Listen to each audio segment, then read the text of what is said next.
But I think there can be a problem. There's going to be two problems. One can be the ghettoising, which isn't good, like these weird dance films over here sort of thing.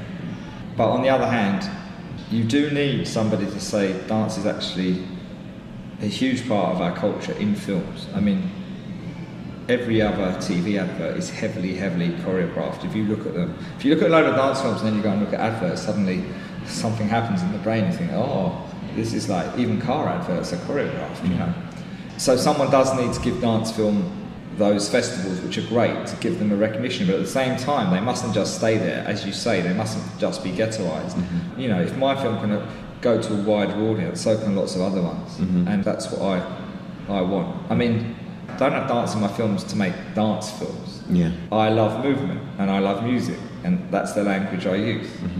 I don't mind whether you say I'm a dance filmmaker or a film director or an artist. I don't really think about that. So does that answer? Yeah, no, completely. I think what Roots did, you know, from my point of view, as well as I think the problem with some dance film, or maybe it's not a problem. Maybe the problem from me from outside of the dance, that dance film kind of area, is that modern kind of it seems very stagey. Sometimes it can seem very stagey and very thought out and very, you know, we are making a dance film. Whereas Roots, because I suppose it's kind of because of the people you've got in the film and that you found when you were kind of touring around, it feels very natural. It feels like these could be my friends who I go out and dance, you know, I go to a club with and I dance with, or at someone's birthday and they dance with, and there's a band playing and they dance with. It feels like the kind of dance that you'd find in everyday life if that was the situation that you were living in, or the area that you were living with. Yeah. As opposed to these really measured, thought out, precise moves. Yeah. I think it's a political thing with me. I'm interested in how do we express ourselves in our lives individually. And some people it's the clothes they wear, which is great, I think. And some people it's dance, or some people it's both. And for a lot of people that's the only expression they have, and it's very creative. But it says things about our history as well. You know, it's a completely different thing, as you're saying. I mean, improvised social dance to choreographed, or the beauty of choreographed motion, which can be beautiful as well. But I think both camps maybe find each other sometimes, not always, because there's been crossovers. But they find each other, kind of maybe they don't like each other sometimes. And that's because, well, if I'm honest, I think sometimes the modern or contemporary dance world is being really creative and people don't understand it. But I think that's rubbish. Like, I think it's because some forms of it are very old-fashioned now. Like, you know, they evolved in the 50s and came to a height in the 70s, and then other forms start coming up, like the visual arts and the conceptual arts in Britain in the 80s became, 90s they became very strong. Things go in cycles.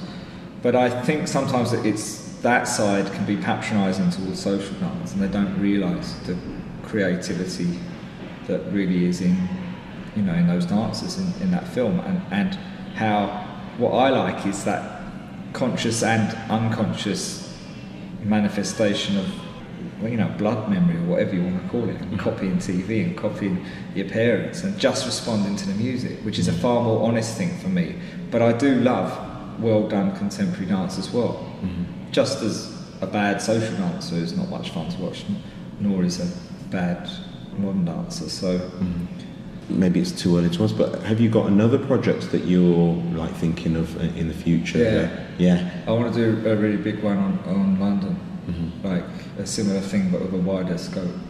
So I'm starting to I need to find the backing for that now. It's a much bigger project. Yeah.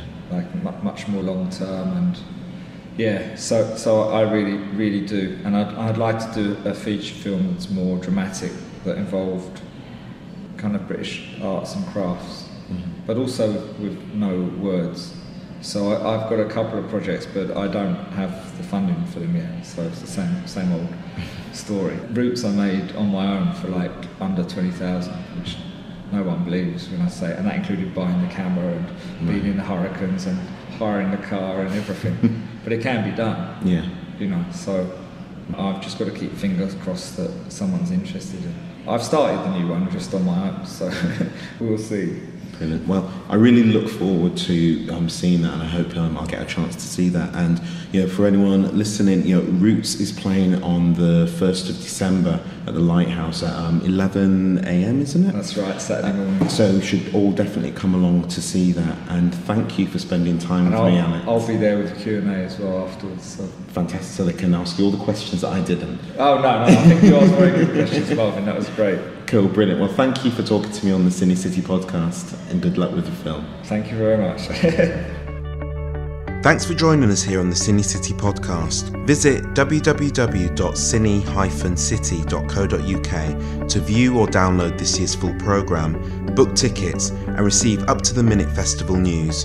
You can also subscribe to the podcast while you're there to make sure you never miss an episode. The CineCity podcast is created in association with Director's Notes, the weekly film podcast dedicated to the what, how and why of independent filmmaking. Find it at directorsnotes.com.